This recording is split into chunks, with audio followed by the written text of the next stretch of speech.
हे बघा इकडे समोर बसा. तुम्हाला नार्वेकर साहेब सूचना करतायत. समोर बसा. बसा शांतीने बसा, शिस्तीत बसा.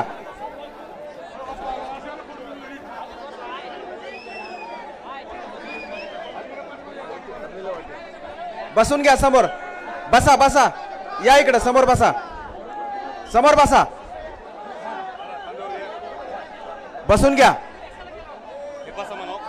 थोडा उन्हाचा कडाका आहे. बसून घ्या. सहन करा. विजय असो. विजय असो. चला चला. यानंतर आमदार पाटील यांना विनंती करतो की त्यांनी आपल्याला संबोधित.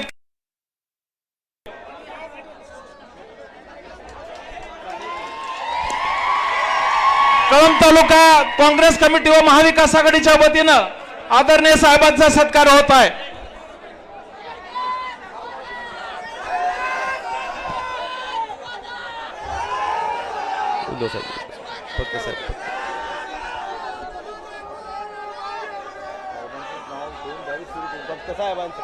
फक्त साहेब महाराष्ट्राचे जनतेच्या मनातील खरे मुख्यमंत्री आदरणीय आपले पक्षप्रमुख उद्धवजी ठाकरे साहेब, आदरणीय संजयजी राऊत साहेब, आपल्या जिल्ह्याचे लोकप्रिय खासदार आणि परमनंट खासदार आदरणीय ओमप्रकाश निंबाळकर साहेब, या ठिकाणी उपस्थित असलेले सर्व मान्यवर, मी आपला जास्त काही वेळ घेणार नाही. आपल्याला साहेबांना ऐकायचंय, राऊत साहेबांना ऐकायचंय. सर्वप्रथम साहेब तुमचं मी या निष्ठावंतांच्या कळंब तालुक्यात मनापासून स्वागत करतो. साहेब हा तालुका कुणी आले कुणी गेले तरी नेहमीच हिंदू हृदय सम्राट शिवसेना प्रमुख बाळासाहेब ठाकरे यांच्या सोबत राहिलेला आहे, आपल्या सोबत राहिलेला आहे. याआधी आदरणीय कल्पनाताई नरिरे, दयानंदतात्या गायकवाड, ओमराजे निंबाळकर अशा सर्वांना आमदार केलं या शिवसैनिकांनी. त्यानंतर मलाही आपल्या आशीर्वादानं, आपल्या सर्वांच्या मतदान रूपी आशीर्वादानं संधी मिळाली. साहेब आपलं पहिलं 2.5 वर्ष सरकार होतं. त्या काळात आपल्या माध्यमातून जी काही कामं झालीत ती सांगणं मला कळंबच्या जनतेला, धाराशिव जनतेला सांगणं गरजेचं वाटतं. आमच्या बाजूला अंबेजोगाई तालुका आहे, त्या ठिकाणी अनेक वर्षापासून मेडिकल कॉलेज होतं, पण आपण धाराशिवचं शासकीय वैद्यकीय महाविद्यालय आपण मंजूर केलं. साहेब या वैद्यकीय महाविद्यालयाचा सुरुवातीचा निर्णय, कॅबिनेटचा निर्णय पब्लिक प्रायव्हेट पार्टनरशिप मध्ये झाला होता. मी खासदार साहेब आपल्याकडे आलो, तुम्हाला सांगितलं साहेब आमच्या लोक गरीब आहेत, आमची पेइंग कॅपॅसिटी नाही, आम्हाला हे वैद्यकीय महाविद्यालय शासकीय पाहिजे. आपण तुम्ही साहेब आमचा शिवसैनिकांचा, सर्वसामान्य एखाद्या आमदार खासदारांचा मान राखून कॅबिनेटचा डिसिजन बदलला आणि ते एक महाविद्यालय वैद्यकीय शासकीय वैद्यकीय महाविद्यालय केलं. हे निश्चितच गेल्या अनेक वर्षापासून साहेब या ठिकाणी वैद्यकीय महाविद्यालयासाठी घोषणाबाजी होत होती, परंतु त्याला मूर्तरूप द्यायचं काम आपल्या माध्यमातून झालं. साहेब कुठल्याही प्रत्येक निवडणूक गेल्या 25 वर्षापासून आमचे लोक कृष्णा मालवडा सिंचन प्रकल्पाच्या पाण्याच्या बाबतीत दर निवडणुकीला मतं मागतात. मागच्या फडणवीस सरकारनं 2018 मध्ये याला प्राधान्यक्रम लावून दिला होता. त्या प्राधान्यक्रमामध्ये साहेब आपल्या धाराशिव जिल्ह्याच्या नावावर पैसे होते, परंतु ही सगळी कामं प्राधान्यक्रमात एकही धाराशिव जिल्ह्यातलं काम नव्हतं. आपण सुरुवातीला 2020 मध्ये कोविडच्या काळात ह्याची बैठक घेतली आणि 2021 मध्ये कळंब तालुक्यातील दुधावाडी आणि तुळजापूर तालुक्यातील रामदरापर्यंतचा प्राधान्यक्रमात समावेश केला आणि त्या वर्षी साहेब जवळपास 700 कोटी रुपये तरतूद आपण केली होती. आता साहेब येऊन पाहणी करतात, सांगतात आम्ही केलं. सुधारित प्रशासकीय मान्यतेचा क्रेडिट घेतात. साहेब सुधारित प्रशासकीय मान्यता म्हणजे एखाद्या प्रकल्पाची किंमत उशीर झाल्यानंतर जी वाढते ती 4700 कोटीचा प्रकल्प जर वेळेत झाला असता तर तो 12000 कोटीवर गेला नसता. पण साहेब आजकालचे राज्यकर्ते त्याचं सुद्धा क्रेडिट घ्यायला तर ते आम्ही विकास केला म्हणून सांगतात. साहेब दुसरं आमच्या लासरा बॅरेज मधनं रायगावन तलावामध्ये पाणी टाकण्याचा पाणी सोडण्याचं काम त्या सुहा योजनेचा आपल्या काळात सर्वे झाला होता. साहेब, लातूर जिल्ह्यातून मांजरा नदी जाते, तेरणा नदी जाते, आमच्या जिल्ह्यातून जाते.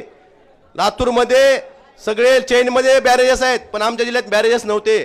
आपल्या सरकारच्या काळात आपले पालकमंत्री शंकरराव गडाख साहेबांच्या माध्यमातून आपण आपल्या धाराशिव जिल्ह्यातील मांजरा आणि तेरणा नदीवरल्या बॅरेजेसचा सर्वे केला होता. पण दुर्दैवाने साहेब सरकार बदललं, यांनी त्या कामाला स्थगिती दिली. साहेब, मला आपल्याला सांगायचं आहे, आपण कळमसाठी जे अतिरिक्त सत्र न्यायालय गेल्या कित्येक वर्षापासून या ठिकाणी इमारत बांधून तयार होती, परंतु त्याला मंजुरी नव्हती. ती आपल्या सरकारच्या काळात आपण दिलेली आहे. अध्यक्ष महोदय, सॉरी साहेब, ते विधानसभेत बोलायचे. साहेब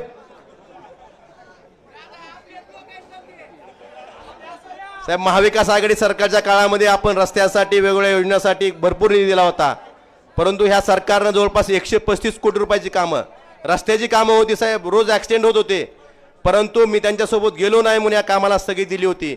आपण जसं कोर्टात आपल्या पक्षाविषयी झगडतो आपण सगळेजण, तसंच मलाही कोर्टात जावं लागलं. मुंबई उच्च न्यायालयाने ती स्थगिती उठवली. जवळपास साहेब 135 कोटी रुपयाची कामं ही आता चालू होत आहेत. साहेब, मला आपल्याला एवढंच सांगायचं आहे, आपल्या आशीर्वादाने आणि समोर बसलेल्या शिवसैनिकाच्या मताच्या जीवावर मी आमदार झालो. या ठिकाणी याआधीही हा तालुका फक्त मातोश्रीची आणि ठाकरे कुटुंबियाशी, शिवसेनेशी एकनिष्ठ राहिलेला आहे. अध्यक्ष साहेब, मला जाण आहे की मी आज जो आमदार आहे, खासदार साहेब ओमदादा असतील, आम्ही तुमचा आशीर्वाद आणि तुमचा ह्या दोघांचा आशीर्वाद आज या ठिकाणी बोलतोय, आणि ही जाण आम्ही शेवटपर्यंत ठेवू आणि आदरणीय उद्धवजी ठाकरे साहेबांची साथ कधी सोडणार नाहीत, एवढा शब्द देतो आणि माझ्या शब्दांना विराम देतो. धन्यवाद. जय हिंद, जय महाराष्ट्र. यानंतर धाराशिव जिल्ह्याचे लोकप्रिय खासदार आदरणीय ओमदादा निंबाळकर आपल्या मार्गदर्शन करतील.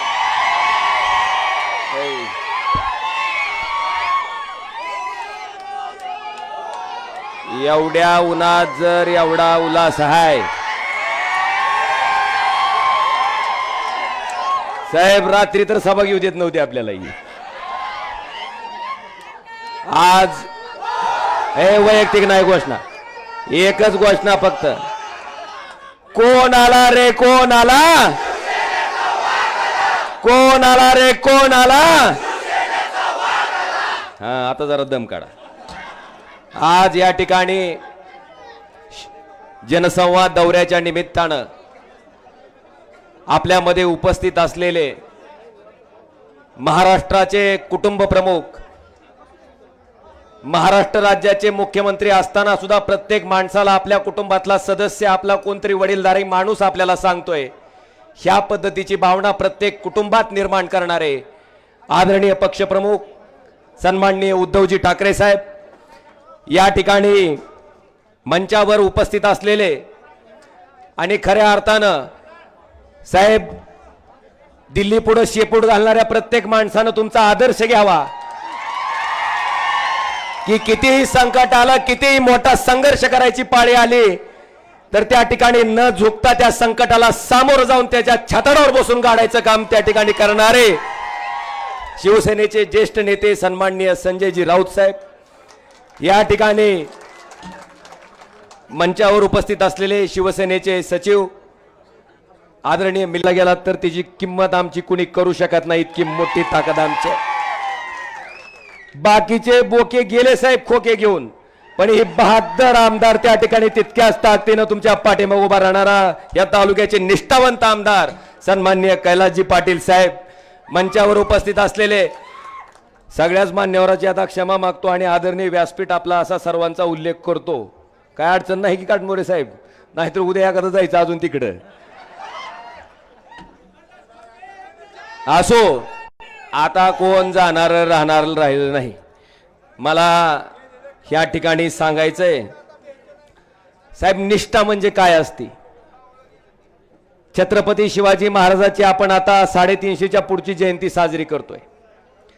छत्रपती शिवाजी महाराजांची 350वी जयंती आपण त्या ठिकाणी साजरी करतोय. म्हणजे महाराजांना जन्म घेऊन 350 पेक्षा जास्त काळ गेलाय.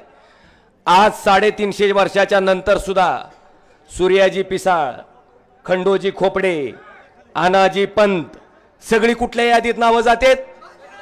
गद्दार आणि तानाजी मालुसरे, बाजीप्रभू देशपांडे, कुठल्या ह्याच्यात नावं जाते? खुद्दार. मला वाटतंय 350 वर्षाच्या नंतर सुद्धा जर गद्दारीचा डाग पुसला जाऊ शकत नसेल तर तसल्या खोक्यावर लात मारून खुद्दार व्हायचा निर्णय त्या ठिकाणी आम्ही घेतला आणि ह्याचा इतिहास सुद्धा साहेब नोंद घे. आज या ठिकाणी मला आपल्या सगळ्याला सांगायचंय, भाई और बहनों, सोयाबीन का भाव क्या था? 11,000 रुपए था. अभी कितना हुआ? मुझे क्विंटल को कितना कम हुआ? यह है मोदी की गारंटी. भाई और बहनों, प्याज पर निर्यात बंदी किसने लगाई? अक्षरशः उकंड्यावर कांदा फेकून द्यायची पाळी आली आपली. जरा भाव वाढते म्हणलं की निर्यात बंदी, जरा सोयाबीनचा भाव वाढते म्हणलं की लगेच पाम तेल आयात, लगेच डिओशी आयात. मला वाटतं अशा पद्धतीनं शेतकरी विरोधी धोरण राबवून शेतकऱ्याला मातीत घालायचं काम ज्या मोदी सरकारनं केलंय, त्या मोदी सरकारला हे सर्वसामान्य शिवसैनिक आणि शेतकरी गाडल्याशिवाय या ठिकाणी स्वस्थ बसणार नाही. आज या ठिकाणी साहेब मला अतिशय प्रामाणिकपणे सांगायचं आहे, माझ्या वैयक्तिक फोनमध्ये साहेब जवळपास 65,764 नंबर सेव्ह आहेत साहेब.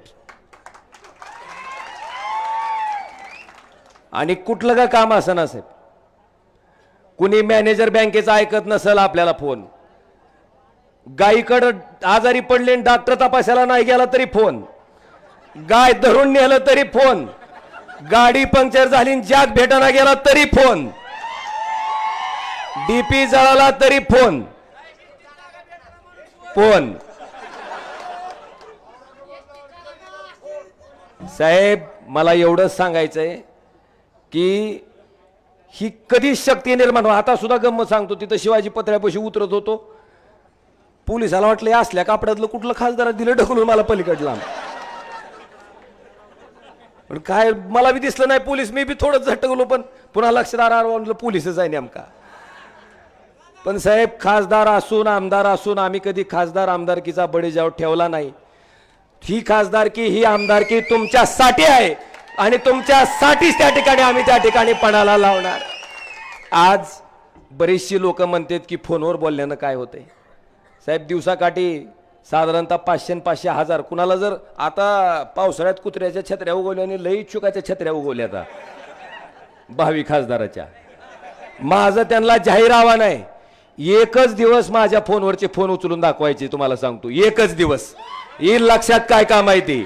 आता एक महत्वाचा मुद्दा, जर 500 लोक मला फोन करत असतील तर ती 500 तरी खुळे असतील आणि इडबळ उडणार मी तरी खुळा असेल. ज्या अर्थी 500 लोक फोन करतात म्हणजे काम होतंय म्हणून फोन करतात. आणि मला वाटतंय साहेब सामान्य माणसाचं काय असतंय, बँकेचा मॅनेजर लोन देत नाही, आपण त्याचा फोन घेतला, बँकेच्या मॅनेजरला सांगितलं दे बाबा, साहेब त्याचा 200 ते 300 रुपये खर्च चक्रा मारायचा वाचतंय. मला वाटतंय ह्या पद्धतीनं सामान्य माणसाचा कुटुंबातला सदस्य म्हणून काम करायचा मी केलेला आहे प्रयत्न. आणि निश्चितपणे तुमच्या घरातला कुटुंबाचा सदस्य म्हणून मी मतं मागितली होती आणि त्याच पद्धतीनं तुमच्या घरातला कुटुंबाचा सदस्य म्हणून 5 वर्ष अखंडपणे तुमच्यासाठी राबलोय. आज या ठिकाणी मला आपल्याला आवर्जून सांगायचंय की मराठा आरक्षणाच्या बाबतीत सुद्धा लोकसभेमध्ये मी जवळपास 7 वेळेस मागणी केली. पहिल्यांदा ज्यावेळेस सुप्रीम कोर्टात याचिका दाखल झाली त्यावेळेस आपण मागणी केली. त्याच्यानंतरच्या काळात आपण साहेब आपल्या आदेशानं आपलं खासदाराचं सगळंच्या सगळं शिष्टमंडळ महामहिम राज्यपालांना भेटायला, द्रौपदी मुर्मूंना भेटायला गेलं, त्यांना मागणी केली की लोकसभेचं अधिवेशन येतंय, आपण 50% आरक्षणाची मर्यादा त्या ठिकाणी वाढवून जर खऱ्या अर्थानं मराठा समाजाला न्याय द्यायचा आहे तर 50% मर्यादा आपण लोकसभेत त्या ठिकाणी कायदा करून वाढवावी. पण साहेब त्याला सुद्धा केराची टोपली दाखवली गेली आणि आता निवडणुकीपुरतं गाजर दाखवायचं काम हे राज्य सरकार करतंय. मला वाटतंय ते दाखवलेलं गाजर त्याच पद्धतीनं त्यांना सुद्धा तुम्ही दाखवल्याशिवाय स्वस्थ बसणार नाही, ही सुद्धा मला त्या ठिकाणी खात्री आहे. आज मला तुम्हाला विचारायचंय, उस्मानाबादचं धाराशिव नाव कोणी केलं र? ए कडपोस्तूर मागच्या कुणी केलं र साहेब?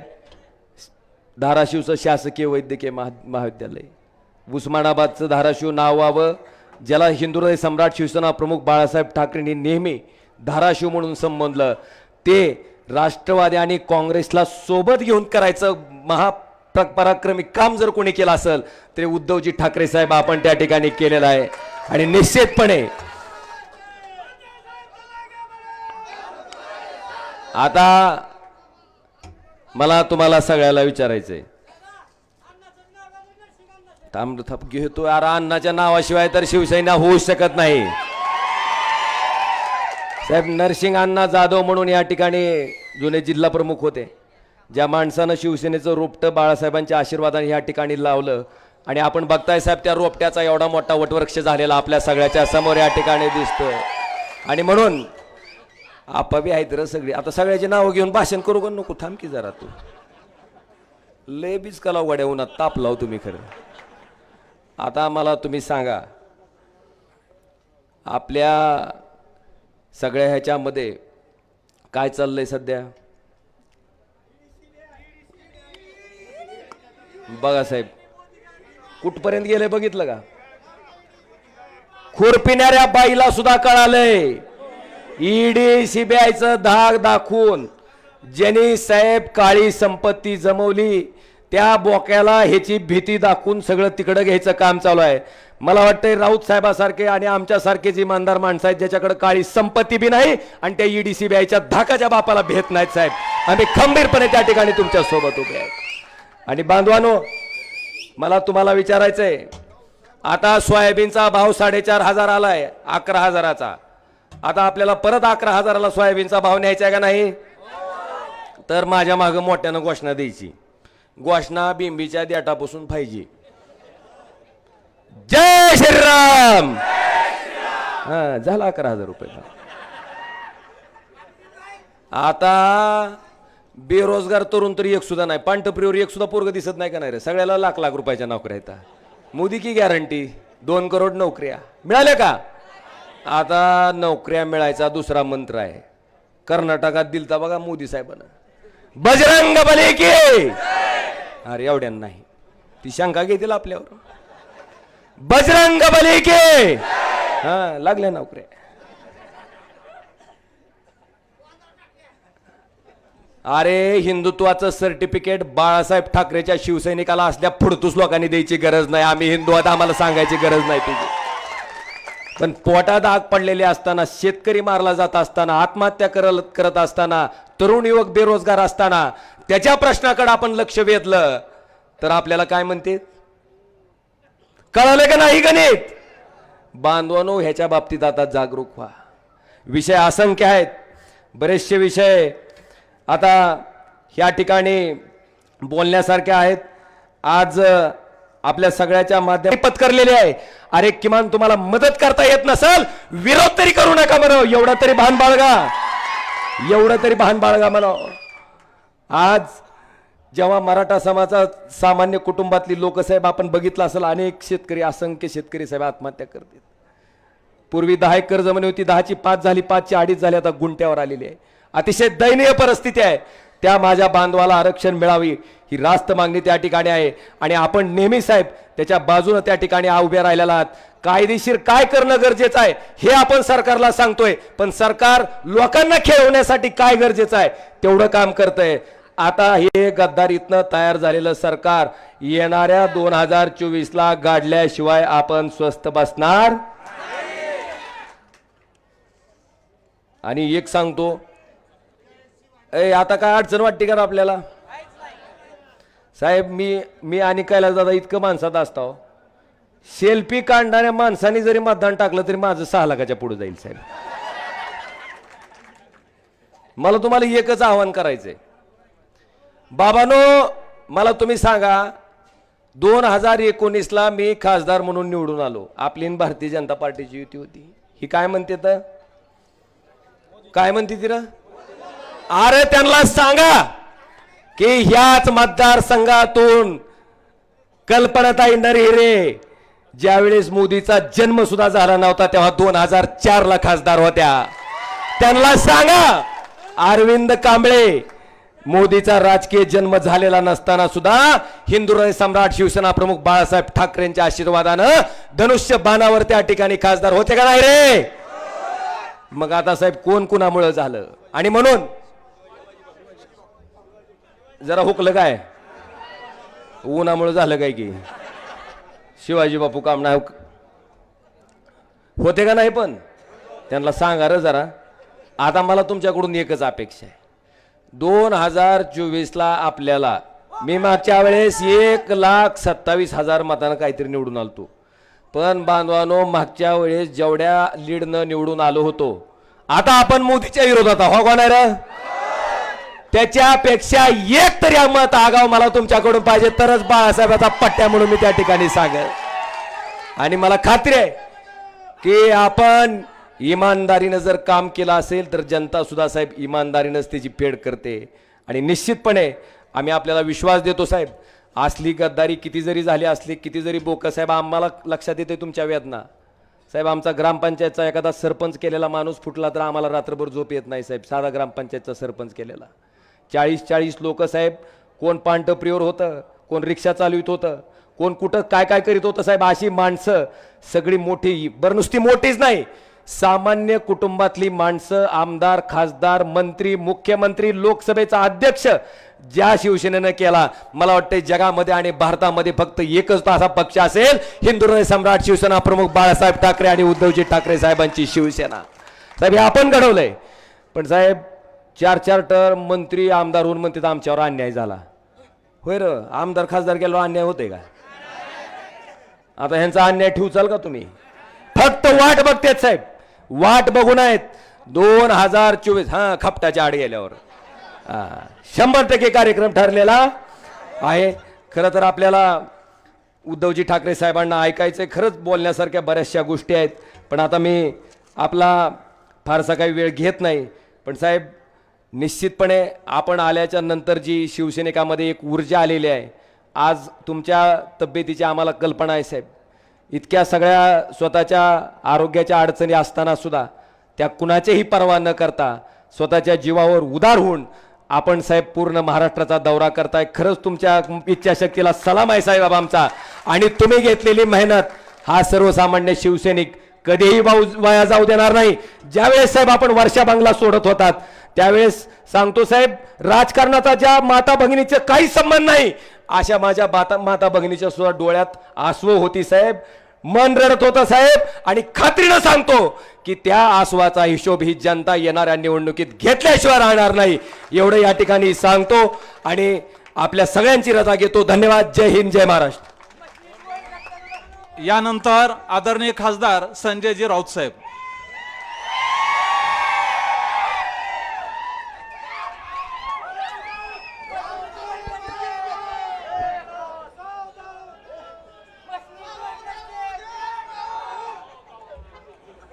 अध्यक्ष महोदय, अध्यक्ष महोदय, बोलण्यासारखं खूप होतं पण ओमराजे सगळं बोलून गेले. सन्माननीय शिवसेना पक्षप्रमुख उद्धवजी ठाकरे, या मंचावरील या भागाचे लोकप्रिय खासदार ओमराजे, या भागाचे आमदार कैलासजी पाटील आणि उपस्थित सर्व निष्ठावंत शिवसैनिकांनो, या तप्त उन्हामध्ये जनसंवाद मेळाव्यासाठी हा निष्ठावंताचा सागर उसळलेला आहे. आज महाशिवरात्र आहे आणि महाशिवरात्र असताना सुद्धा आपण इथे फार प्रचंड संख्येने जमलेला आहात. महाशिवरात्र म्हणजे भगवान श्री शंकराचा दिवस आणि भगवान शंकर म्हटले की आपल्याला आठवतो शंकराचं तांडव. आपल्याला सुद्धा भविष्यामध्ये या महाराष्ट्रामध्ये शंकराप्रमाणे तांडव करून या गद्दारांच्या छातीवर नाचायचं आहे, लक्षात घ्या. माननीय उद्धवजी, कालपासून या संपूर्ण मतदारसंघात ठिकठिकाणी, मग तुळजापूर असेल, उमरगा असेल, आज कळंब आहे, नंतर भूम आहे, जाती तिकडे त्यांचं प्रचंड स्वागत करण्यासाठी शिवसैनिक आणि जनता रस्त्यावर उतरलेली आहे. हे प्रेम फार दुर्मिळ असतं आणि या महाराष्ट्रामध्ये अशा प्रकारचं प्रेम फक्त बाळासाहेब ठाकरे आणि उद्धव ठाकरे यांनाच मिळत आहे. मगाशी ओमराजे आपण सांगितलं, मला तर आश्चर्य वाटतं उद्धव साहेब, आपण मुख्यमंत्री असताना आपण काहीच काम केलं नाही, आपण घराच्या बाहेरच पडला नाहीत, आपण काहीच काम करत नव्हता, आपण आमदारांना भेटत नव्हता, आपण खासदारांना भेटत नव्हता, पण तरी या महाराष्ट्रामध्ये इतकं प्रचंड काम झालेलं आहे. मगाशी आमदारांनी सांगितलं, खासदारांनी सांगितलं, आमदार गेले आणि तुम्हाला या भागाला मेडिकल कॉलेज मिळालं, खासदार गेले आणि अनेक मोठी मोठी कामं या भागातली झाली. पण गद्दार जो असतो, बेईमान जो असतो, त्याला या गोष्टी दिसत नाहीत. त्याला पळून जायचं असतं, त्याला चोऱ्या करायच्या असतात, त्याला लफंगेगिरी करायची असते. तो फक्त कारण शोधत असतो. अरे ईडी सीबीआयला मी, त्या ईडी सीबीआयला मी बांबू घातलाय रे, त्यांनी नाही मला घातलाय. तुम्ही काय सांगताय मला ईडी सीबीआय? येऊ द्या समोर. आता त्यांनी मला घाबरून सोडून दिलाय, नको हा माणूस आपल्याकडे. ही शिवसेना आहे. हे पळपुटे गेले पळून, हा डरपोक. पण इथे ओम आहेत, इथे कैलास आहेत, का त्यांच्यावर दबाव नव्हता? त्यांचा ओके पॅटर्न आहे, तुमचा एकदम ओके. ओके पॅटर्न नाही आहे. ओके बरोबर. ओम आणि कैलास हा ओके पॅटर्न, यांचा okay pattern. Om and Kailas हा ओके पॅटर्न, बरं का. आणि हा ओके पॅटर्न शिवसेनेला सत्तेवर परत महाराष्ट्रात आणल्याशिवाय राहणार नाही. अरे निष्ठावंतांची फौज आहे. हे 5-25 गेले असतील पळपुटे डरपोक, पण हे सगळे ढाणे वाघ अनाजी पंताकडे जावं, त्यांनी अजितदादा पवारकडे जावं, त्यांनी तो कोण नरेंद्र मोदीकडे जावं, आणि जे मर्द आहेत त्यांनी शिवसेनेत राहावं, बाळासाहेब ठाकरेंच्या शिवसेनेत राहावं आणि हा महाराष्ट्र आणि हा देश घडवावा. आपण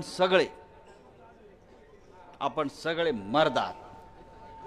आपण ठामपणे शिवसेनेच्या मागे उभे आहात. आणि मला खात्री आहे, ज्या हिमतीनं उद्धव ठाकरे साहेब लढाईला उभे राहिलेले आहेत, तुम्ही जय श्रीराम म्हणा, तुम्हाला मतं मिळणार नाहीत. तुम्ही अजून मंदिरांचे उद्घाटन करा, तुम्हाला मतं मिळणार नाहीत. तुम्हाला माहिती आहे अयोध्येत रामाचं मंदिर झालं. शिवसेना नसती तर अयोध्येत रामाचं मंदिर उभं राहिलं असतं का? शौर्य कोणी गाजवलं? कोणी केलं? शिवसेनेने केलं. आणि हे महाशय गेले अयोध्येत रामाची प्राणप्रतिष्ठा करायला.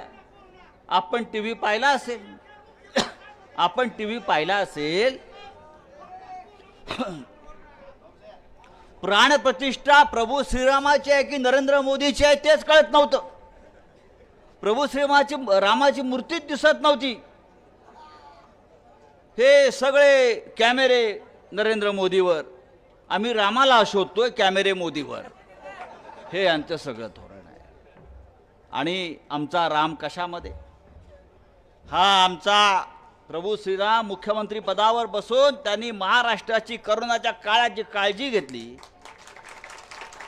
एक कुटुंब प्रमुख म्हणून, आपला भाऊ म्हणून आमचा मुलगा म्हणून, बरं का, सगळ्या नात्यानं कुटुंब प्रमुख म्हणून हा महाराष्ट्र उद्धवजीने वाचवला. कोरोनाच्या काळामध्ये आपल्याला माहीत असेल, त्या उत्तर प्रदेशमध्ये गंगेमध्ये रोज शेकडोपर्यंत टाकली जात होती. उपचार नाहीत, इस्पितळं नाहीत, औषधं नाहीत. आणि महाराष्ट्रामध्ये रोज उद्धव ठाकरे सकाळी उठल्यापासून मुख्यमंत्री पदाच्या त्यांच्या कार्यालयातून गावागावातल्या स्थितीचं ते माहिती घेत होते आणि आपल्या कुटुंबाचे प्राण वाचवत होते. आणि अशा या सत्यवान माणसाला, पवित्र माणसाला सोडून हे 40 गद्दार गेले आहेत. त्यांना जनता आणि देव सुद्धा माफ करणार नाही, लक्षात घ्या. मला खात्री आहे महाराष्ट्राची जाणीव ठेवेल. महाराष्ट्र बेईमान नाही. महाराष्ट्र छत्रपती शिवाजी महाराजांचा आहे. आणि छत्रपती शिवाजी महाराजांचं आपण नाव घेतो तेव्हा डॉक्टर बाबासाहेब आंबेडकरांचं संविधान या देशामध्ये आहे. अजून काय काय राहिलंय? हां, तर या सगळ्यांचं या महाराष्ट्रामध्ये फार मोठं योगदान आहे. उद्धव ठाकरे पुन्हा एकदा या महाराष्ट्राचं, देशाचं नेतृत्व करतील अशा प्रकारचं वातावरण आपण सगळ्यांनी निर्माण केलेलं आहे. आणि ओके पॅटर्न तर आहे ज्या भागामध्ये. आता संपूर्ण राज्यामध्ये आम्ही ओके पॅटर्न घेऊन जाऊ आणि हमारा ओके गद्दारों को ठोके. जय हिंद, जय महाराष्ट्र. यानंतर काही प्रवेश होणार आहेत. आंबेडकर चळवळीचे कार्यकर्ते आदरणीय प्राध्यापक डॉक्टर संजयजी कांबळे सर, यानंतर मोहम्मदभाई चाऊस, हनुमान जाधव, राजेंद्र कोल्हे, उत्तरेश्वर घोडके, सुब्राव जाधव, इक्बाल शेख, साजिद शेख, अरुण मुंडे, अर्जुन वाघमारे, कमलाकर बनगर या सर्व कार्यकर्त्यांचा राष्ट्रवादी काँग्रेसमधून शिवसेनेमध्ये या ठिकाणी प्रवेश होतोय. मी त्यांना विनंती करतो की त्यांनी स्टेजवर यावं. हॅलो हॅलो हॅलो मचिक हॅलो.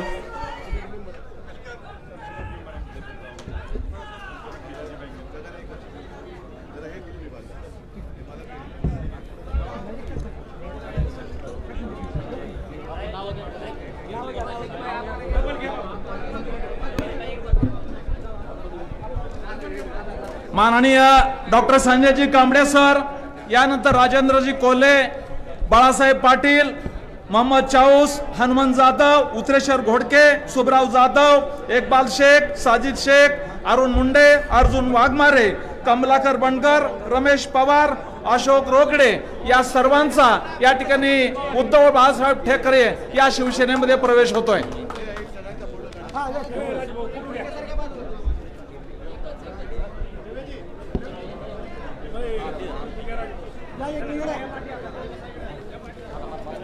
यानंतर मी विनंती करतो महाराष्ट्र राज्याचे माजी मुख्यमंत्री आदरणीय उद्धवजी ठाकरे साहेब.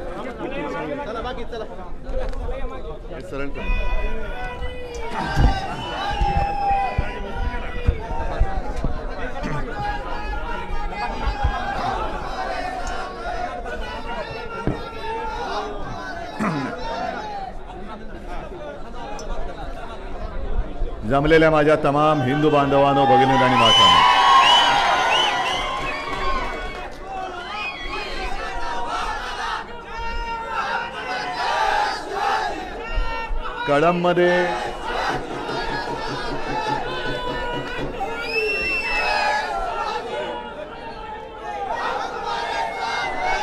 कळंबमध्ये मी भाषण करण्याची गरज आहे काय? हे दोन्ही वाघ कुठे गेले? ओमराजे, कैलास या इकडे. तिकडे हे 2 वाघ आहेत माझे.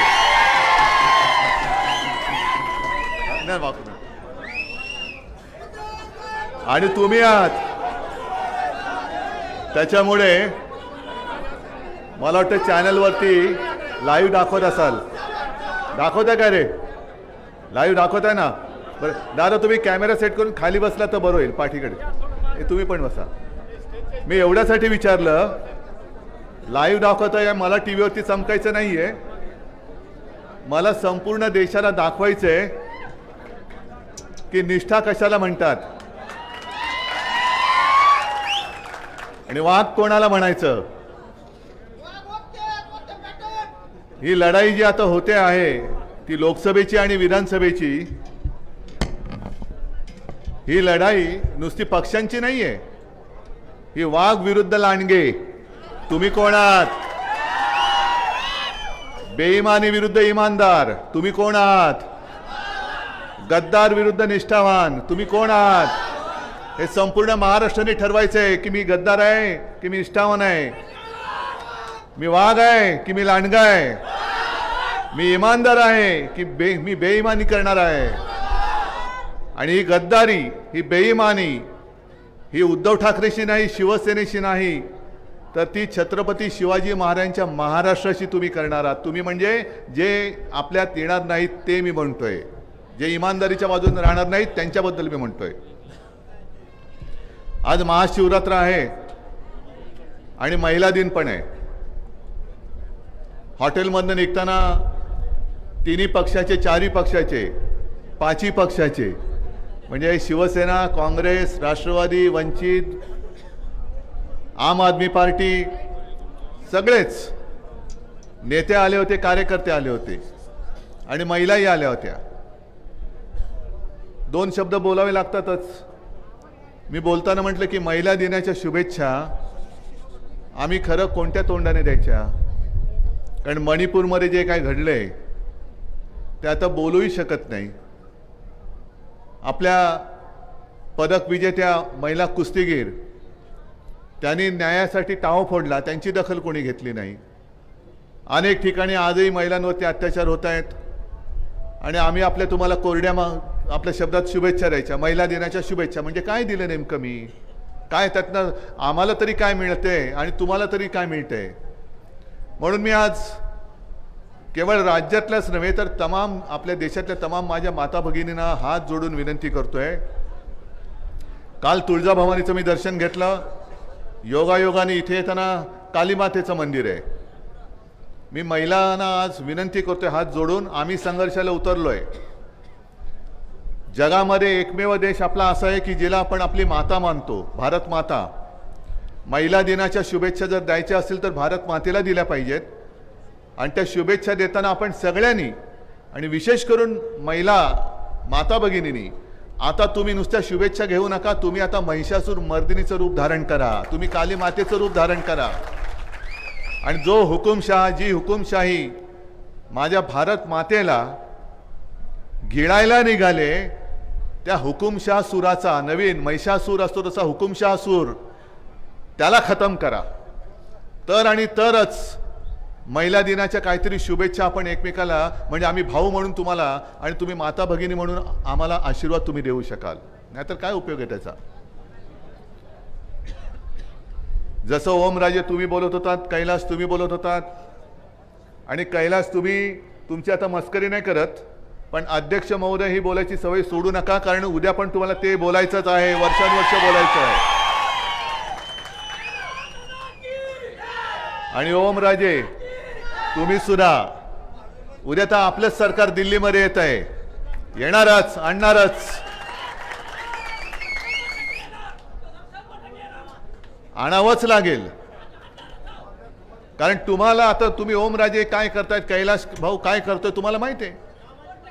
अगदी समाजाचे विषय असतील, शेतकऱ्याचे विषय असतील, एक तरी मला सांगा, गद्दार तर सोडूनच ते गद्दारच आहेत, पण जे त्यांचे मंत्री, अगदी मी नाव घेऊन बोलायचं तर भारतीय जनता पक्षाचे मंत्री जे महाराष्ट्रातून तिकडे गेलेले आहेत, त्यांनी कधीतरी समाजाबद्दल, जसं आरक्षणाबद्दल आपला ओमराजे बोललंय तिकडे, तसं आणि शेतकऱ्यांबद्दल कधीतरी मोदींच्या समोर तोंडाची म्हणजे दातखिळी उचकटून त्यांनी काय बोललेत का? ते काय म्हणून आम्ही तुम्हाला पुन्हा निवडून द्यायचं?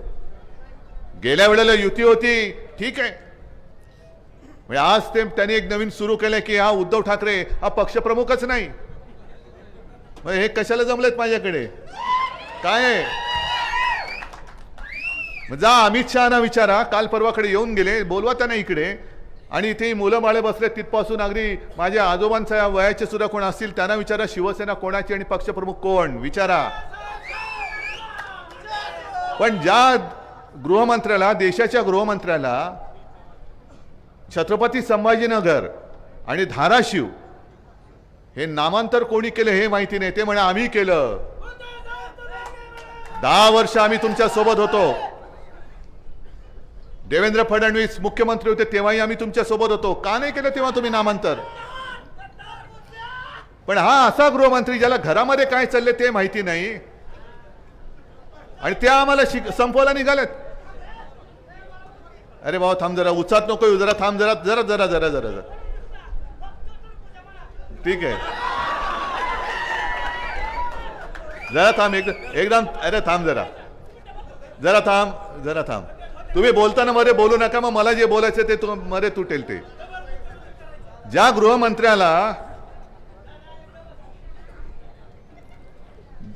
गृहमंत्र्याला हे नामांतर कोणी केलं माहिती नाही, स्वतः झालं शांत. अरे परत आता मी येऊन बसू काय तिकडे? जरा थांब, आता गडबड करू नको, गडबड करू नको. ज्याला नामांतर कोणी केलं माहिती नाही, ज्याला शिवसेनेचा पक्षप्रमुख कोण माहिती नाही, मग आता त्या अमित शहाना विचारा, 19 साली तुम्ही मातोश्रीमध्ये आला होतात मला भेटायला, ते कोणाला भेटायला आला होतात? काय म्हणून भेटायला आला होतात? का सत्यनारायणाच्या पूजा प्रसादाला आला होतात? प्रसादाला आलाच होतात, कारण माझी आणि माझ्या शिवसेनेची मतं तुम्हाला पाहिजे होती. त्यावेळेला मला फोन करते, अरे उद्धव जी आपको कल तो आना है. म्हटले क्यों, कहाँ पे? नहीं कल मैं अहमदाबाद से मैं फॉर्म भरने वाला हूँ, तो आपको तो आना चाहिए. आता हूँ, गेलो आपला. मग नंतर परत एकदा फोन आला, अरे उद्धव जी आपको मालूम है ना परसों तो आपको आना है. म्हटलं कहाँ? वाराणसी में. म्हटलं वाराणसी में क्या करना है? अरे मोदी जी अपना पर्चा भर रहे हैं. म्हटलं मी काय करू त्याच्यात? नाही आपको तो आना होगा. मला कशाला बोलवलं होतं तिकडे? अर्ध्या रात्री मी वाराणसीत गेलो होतो तिकडे. माझी पुण्याची सभा, कारण प्रचार सुरू होता लोकसभेचा, पुण्याची सभा आटपून मी मध्यरात्री त्या वाराणसीला गेलो होतो. दुसऱ्या दिवशी मोदी भावांच्या बरोबर तोंड दाखवायला, कारण आम्ही सगळे सबका साथ आणि दोस्तों का विकास. मला कशाला बोलवलं होतं? जा सांगा ना, सुप्रीम कोर्टामध्ये जाऊन सांगा की आम्ही यांच्याकडे टाइमपास करायला गेलो होतो, चाय पे चर्चा करायला गेलो होतो. सांगा. जर तुमचा स्वतःचा फॉर्म भरायला उद्धव ठाकरे पाहिजे होता, मोदींचा फॉर्म भरायला उद्धव ठाकरे पाहिजे होता, कारण तो शिवसेनेचा पक्षप्रमुख होय, मी आहेच. आणि ही शिवसेना आणि ही सगळी संपत्ती माझी वडिलोपार्जित आहे. शहा तुमचा अधिकार नाहीये. तुम्ही माझे या लोकांनी मोठे केलेले, म्हणजे इथे आमदार आणि खासदार माझेच आहेत आणि माझेच राहणार आहेत. पण आता याच्या पुढे जाणार तिकडे एक तो खेकडा त्यांनी घेतलाय. पण इथं तुम्ही आमदार चोरले असाल, खासदार चोरले असाल, खोक्यांमध्ये बसवला असाल, पण माझी ही संपत्ती कशी चोराल तुम्ही? या ना यांच्या समोर येऊन बोलून दाखवा. आणि मी त्या नार्वेकरांना सुद्धा सांगतोय, त्या लबाडाला, होय लबाडच आहे तो. आता निवडणूक लढतोय म्हणतोय भाजपकडनं. मग मला सांगा, बंगालमध्ये एका न्यायमूर्तींनी राजीनामा दिला, गंगोपाध्याय. आले कानावर तुमच्या? आले ना? अरे हो की नाही? नाही नसेल तर नाही सांगा, मी सांगतो. बंगालमध्ये आता निवडणुकीच्या तोंडावरती एक ते गंगोपाध्याय म्हणून न्यायमूर्ती होते, त्यांनी 4 दिवसापूर्वी राजीनामा दिला आणि भारतीय जनता पक्षात प्रवेश करून आता ते लोकसभेची निवडणूक लढत आहेत. आणि मग आज सामनामध्ये अग्रलेख आहे, काल सुद्धा लोकसत्तेत अग्रलेख होता. काल लोकसत्तेच्या अग्रलेखाचं नाव शीर्षक होतं न्यायदेवता बाटली. आणि आज सामनामध्ये दिलेलं आहे. हे महोदय ज्या वेळेला न्यायमूर्ती होते तेव्हा असे त्यांनी काही निर्णय दिलेत की ज्या तृणमूल काँग्रेसच्या विरोधात त्यांनी निर्णय दिलेले आहेत. आज ते जे बाहेर पडलेत ते तृणमूल काँग्रेसवरती आगपाखड करतायत.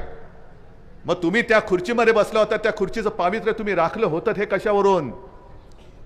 कारण तेच गंगोपाध्याय सांगतायत की भारतीय जनता पक्ष माझ्या संपर्कात होता आणि मी देखील त्यांच्या संपर्कात होतो. म्हणजे न्यायमूर्ती एखादा निवृत्त झाल्यानंतर त्याला राज्यसभा देणं किंवा राज्यपाल देणं हे चोरी चोरी छुपे छुपे चालत होतं. पण आज उघडपणाने न्यायदानामध्ये सुद्धा जर भाजपची ही काळी मांजरं बसली असतील तिकडे, तर आम्ही न्याय मागणार कोणाकडे? आणि तसंच हे जे नार्वेकर आज मी त्यांना आरोपच करतोय की तुम्हाला लोकसभेची उमेदवारी देण्याची लालूच दाखवून तुम्ही माझ्या शिवसेनेच्या विरोधात तुम्हाला निर्णय द्यायला लावला, हा माझा आरोप आहे. कारण सर्वोच्च न्यायालयाने काल म्हटलेलं आहे की तुम्ही म्हणजे त्या लवाद्यांनी जो काही निकाल दिलेला आहे, निर्णय दिलेला आहे, तर सर्वोच्च न्यायालयाच्या निर्णयाच्या विरुद्ध वाटत नाही काय, हा सर्वोच्च न्यायालयाचा प्रश्न आहे. पण हे एवढे निर्लज्ज आहेत. भाजप काय, मिंधे काय, दुसरे ते गेलेले 70,000 कोटी वालेले या ठिकाणी आणि त्या ठिकाणी, हे गेले तिकडे. पण हे निर्लज्जम सरासुकी. आता ओमराजे तुम्ही जे सांगितलं की जेव्हा माझ्या लक्षात आलं की ही सगळी माणसं आपली जी होती ज्यांना खरोखर आहे, काही जणांना मी माझ्या लहानपणापासून बघत आलेलो आहे, काही जणांना त्यांच्या लहानपणापासून बघत आलेलो आहे. शिवसेना प्रमुखांनी त्यांना भरभरून दिलं, आम्ही त्यांना भरभरून दिलं, घरातली कुटुंबियांसारखे त्यांच्याशी मी वागलो. अगदी आदित्य काय, तेजस काय, त्यांना सुद्धा काका काका म्हणून बोलत होते. आम्हाला एक तो धक्का होता की अरे आपल्या घरातला माणूस एवढा उलटा फिरू शकतो, एवढा उलटा फिरतो, आणखीन मी काय देऊ. एक गोष्ट खरी आहे की माझ्या मनात कधी मुख्यमंत्री पद नव्हतंच, पण परिस्थिती अशी निर्माण झाली की भारतीय जनता पक्षाने आपल्याला दगा दिला, पाठीत वार केला. आणि होय केलाच. मी काल तुळजाभवानीची शपथ घेऊन सांगितलेलं आहे की मी तुळजाभवानीची शपथ घेऊन सांगतो, अमित शहानी हिंदू हृदय सम्राट बाळासाहेबांच्या खोलीत जिथे आम्ही त्याला मंदिर मानतो त्या खोलीमध्ये मला हा शब्द दिला होता आणि त्याच्यानंतर त्यांनी तो शब्द नाकारलेला आहे. आणि त्यांनी दगा दिल्यानंतर, कारण मी बाळासाहेबांना वचन दिलं होतं, मी प्रत्येक वेळेला सांगतो की हिंदू हृदय सम्राट शिवसेना प्रमुख ही ओळख तर मला आहेच, जगाला त्यांची ओळख ती आहेच. पण पहिल्यांदा मी जेव्हा हिंदू हृदय सम्राटांना पाहिलं तेव्हा हिंदू हृदय सम्राट म्हणून नाही पाहिलं, माझे वडील म्हणून त्यांना मी पाहिलेलं आहे. आणि एक माझं पुत्र कर्तव्य म्हणून मी त्यांना सांगितलं होतं त्या शेवटच्या काळामध्ये. कारण मी पुत्र म्हणून जबाबदारी घेतली हे मला सांगायचं होतं. मी त्यांच्या हातात हात घेऊन सांगितलं होतं की तुम्ही काळजी करू नका, एक ना एक दिवस आपल्या शिवसेनेचा मी मुख्यमंत्री करून दाखवेन. मी मुख्यमंत्री होईन, माझं वचन नव्हतं, त्याच्यामुळे माझं वचन अजूनही अपूर्णच आहे. मला शिवसेनेचा मुख्यमंत्री पुन्हा करायचाच आहे, कारण माझं वचन मी बाळासाहेबांनी दिलेलं आहे. आणि ते वचन मला असं वाटलं होतं की तेव्हा भाजप पूर्ण करेल, त्यांनी तर नालायकपणा केला. आता हे वचन पूर्ण करण्याची जबाबदारी मी तुमच्यावरती सोपवतोय. आणि हे कसे वागतात हे तुम्हाला कल्पना आहे. अगदी आता त्यांच्या समोर गेलेले आहेत बच्चू कडूपासून सगळे हे सांगतायत भाजप जो आहे तो वापरा आणि फेकून द्या, गरज असेल तेव्हा वापरायचं, गरज होती तेव्हा मातोश्री. आणि निवडून आल्या काळात ज्यांनी मदत केली त्यांना संपवायला निघाले. बरं, काल सुद्धा मी बोललो होतो, अजूनही त्याच्यावरती त्यांच्याकडनं उत्तर नाही आलं. मोदीजींचं नाव जाहीर झालं, अमित शहाचं नाव जाहीर झालं उमेदवारीसाठी. बेहिशोबी संपत्ती गोळा केली म्हणून आरोप झालेल्या कृपाशंकरचं नाव झालं जाहीर, पण गडकरींचं नाव नाही जाहीर झालेलं. पंकजाताई मुंडेचं काय करणार आहे मला माहिती नाहीये. पण गोपीनाथ मुंडे, होय गोपीनाथ मुंडे आणि प्रमोद महाजन हे सुद्धा आम्हाला ठाकरे कुटुंबियांसारखे होते, आमचे कुटुंबीय होते. म्हणजे मोदीजी तुमचं आणि अमित शहाचं नाव म्हणजे अशा नावाच्या कोण व्यक्ती या देशात आहेत आणि भाजपात आहेत हे सुद्धा आम्हाला माहीत नव्हतं. त्यावेळेपासून आम्ही प्रमोद महाजन आणि गोपीनाथजी मुंडे यांना ओळखतो आणि त्यांच्या कुटुंबियांचं आमचं नातं हे त्याही वेळेला होतं. आज सुद्धा मी ते मानतो आणि म्हणून तुमच्या लक्षात असेल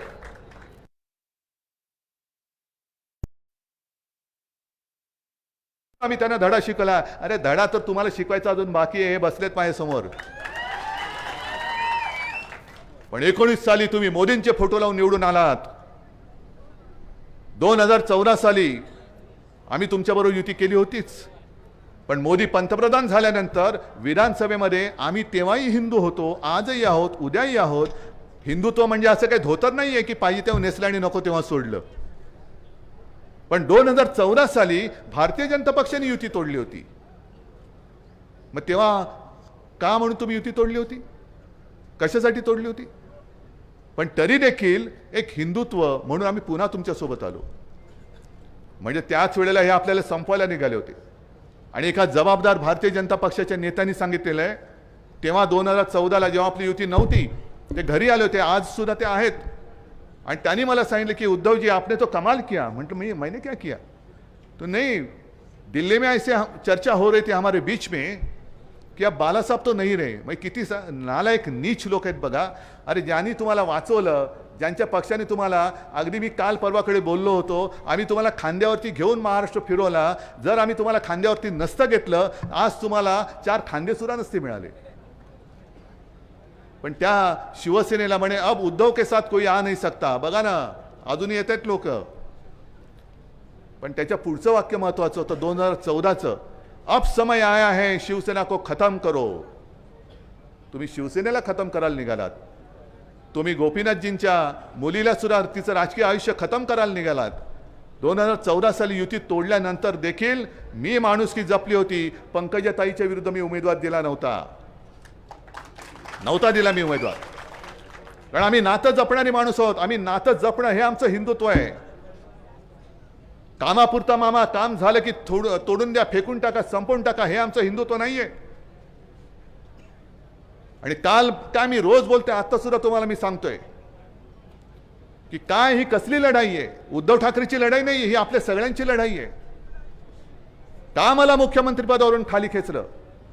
कारण मी मुख्यमंत्री होतो तेव्हा हे जे लोक जमलेत त्यांच्याकडे, मला इथल्या गुजराती लोकांबद्दल राग नाही. परत सांगतो, गुजरात सुद्धा आमचाच आहे. पण संपूर्ण महाराष्ट्रातून उद्योग धंदे ओरबाडून तुम्ही गुजरातला नेत आहेत. गुजरात गुजरात गुजरात. आमदार सुद्धा पळवले ते पहिले गुजरात. कैलास सुद्धा पहिला त्यांनी मला फोन केला की साहेब कळत नाही हा रस्ता कुठे चाललाय. मग ते बघितलं, अरे सुरतेकडे चाललाय. म्हणजे आमदार सुद्धा गुजरात, सगळे उद्योगधंदे गुजरात. आता सुद्धा जे देशामध्ये 3 सेमीकंडक्टरचे उद्योग येत आहेत, त्यातले 2 उद्योग हे मोदींनी डायरेक्ट गुजरातला नेले. काय महाराष्ट्राने काय घोडं मारले तुमचं? गुजरातला तुम्ही समृद्ध करा, जरूर करा. राज्यात काय, संपूर्ण देशातली प्रत्येक राज्य ही समृद्ध झाली पाहिजे, तरच भारत माता की जय आम्ही बोलू शकतो, एवढी जाणीव आम्हाला आहे. पण आमच्याकडे येणारे उद्योग, आमच्याकडे असणारे उद्योग, अगदी डायमंड मार्केट सुद्धा गुजरात, फिल्मफेअर अवॉर्ड गुजरात, क्रिकेटचा अंतिम सामना गुजरात. काय लावलंय काय? हे मी बोलल्यानंतर हे तुम्हाला पटते की नाही पटत? पटते ना? तुमच्या हक्काचे म्हणजे ते जे 2 उद्योग जे त्यांनी गुजरातला नेले, समजा एक नेला असता, एक मला आपल्याला महाराष्ट्राला दिला असता आणि एक त्यांनी आता आसामला दिला असता, काय फरक पडला असता? 80,000 ते 1,00,000 नोकऱ्या, प्रत्यक्ष आणि अप्रत्यक्ष रोजगार त्या उद्योगातून मिळणार आहेत. महाराष्ट्र नुसतं तुमच्या राम राम करत घंटा वाजवायची? हे नुसतं घंटा वाजवणारं हिंदुत्व आमचं नाही आहे. आमचं हिंदुत्व आहे हृदयात राम आणि हाताला काम देणारं आमचं हिंदुत्व आहे. पण हे मी बोलल्यानंतर उत्तर नाही आहे. कारण वेदांता फॉक्सकॉन यांनी पाठवलं होतं गुजरातला. बरं, गेल्यानंतर वेदांता फॉक्सकॉनच्या कंपनीच्या लोकांनी बघितलं तिकडे काहीच सुविधा नाही. ते डोलारा काहीतरी गाव आहे. तो डोलारा नुसता कागदावरती आहे, प्रत्यक्ष डोलारा कोसळलेला आहे त्यांचा. डॉलरच नाही आहे. ती कंपनी देशाबाहेर निघून गेली. महाराष्ट्रामध्ये येत होती ती कंपनी. आपल्याबरोबर त्यांच्या बोलणी झाली होती. मी मुख्यमंत्री होतो तेव्हा उद्योग मंत्री होते. अगदी आदित्य सुद्धा त्यांच्यासोबत बोलत होता. आणखीन मंत्रिमंडळात नितीन राऊत होते, ते बोलत होते. महाराष्ट्रामध्ये येत होता उद्योग, पण यांनी जबरदस्ती गुजरातला नेला आणि गुजरातमध्ये काही नाही म्हणून देशाबाहेर गेला. महाराष्ट्राचं नुकसान झालं, देशाचं नुकसान झालं, पण यांची काहीच पडलेली नाही आहे. मग हे मी बोलल्यानंतर हे सत्य आहे. काल देवेंद्र फडणवीस असं बोललेत, अरे इथून उद्योग जर का गुजरातला गेले तर गुजरात काय पाकिस्तान आहे का? ठीक आहे, तुम्ही ज्यांची खुर्ची चाटताय त्यांच्यासाठी तुमच्यासाठी ते बरोबर आहे देवेंद्रजी, पण गुजरात हा जर का पाकिस्तान असेल तर महाराष्ट्र म्हणजे काय पाकिस्तान आहे का? आणि देवेंद्रजी तुम्ही पाव मुख्यमंत्री जे राहिले आहेत ते महाराष्ट्राचे आहात ते का गुजरातचे आहात? मग जाहीर करायचं, देवेंद्र फडणवीस पाव उपमुख्यमंत्री गुजरात करा जाहीर, मग आम्हाला काय म्हणायचं नाहीये. पण असं करत करत तुम्ही आमचं मंत्रालय सुद्धा उद्या तुम्ही गुजरातला न्याल आणि मग सांगलात अरे गुजरातला गेलोय ना, काय पाकिस्तानात गेलोय? ही कुठली वृत्ती आहे? आणि काल मी तुळजाभवानीची शपथ घेतल्यानंतर रावसाहेब दानवे सुद्धा बोलले की म्हणे नाही नाही नाही नाही नाही त्यावेळेला ही अशी चर्चा झालीच नव्हती, अशी चर्चा. अहो दानवे साहेब तुम्ही होतात कुठे तिकडे? तुम्हाला तेव्हा कोण विचारत तरी होता का? बसला असेल तर खाली मातोश्रीत खाली बसला असाल.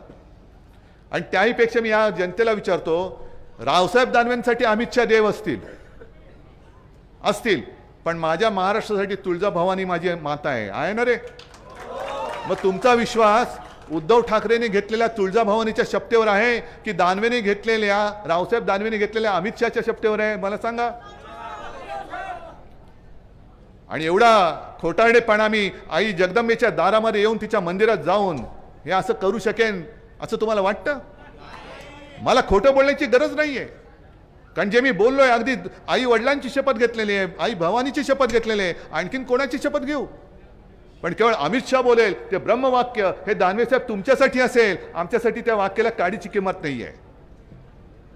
कारण अमित शहा ज्या वेळेला तोंड वर करून बोलतात की उद्धव ठाकरेला त्याच्या मुलाला मुख्यमंत्री करायचंय, बरं धरून चालक करायचंय, पण पहिले ही निवडणूक ही लोकसभेची आहे, एवढं कळत नाही देशाच्या गृहमंत्र्याला. मग देशाच्या गृहमंत्र्याला मणिपूरमध्ये जाता येत नाही, देशाच्या गृहमंत्र्याला अरुणाचलमध्ये काय चालले कळत नाही. बरं मोदी आता जे बोललेत, काल मोदी कुठे गेले होते? काश्मीर आणि काश्मीरमध्ये जाऊन ते बोलून आले की 370 कलम काढल्यानंतर आता काश्मीर मोकळा श्वास घ्यायला लागले. अरे 370 कलम काढायला आम्ही सुद्धा पाठिंबा दिला होता, पण लोकशाही ज्याला म्हणतात तुमचे हातपाय बांधून ठेवतो मी, हां, आणि मग सांगतो तुम्हाला बघा श्वास घेतोय की नाही. श्वास घेतोय ना, आहे ना लोकशाही. हातपाय बांधून ठेवलेत आणि नुसता श्वास चालू ठेवले, काय उपकार करताय तुम्ही आमच्यावरती? मग काश्मीर जर मोकळा श्वास घेत असेल तर गेल्या 5 वर्षात काश्मीरमध्ये निवडणुका का घेतल्या नाहीत तुम्ही?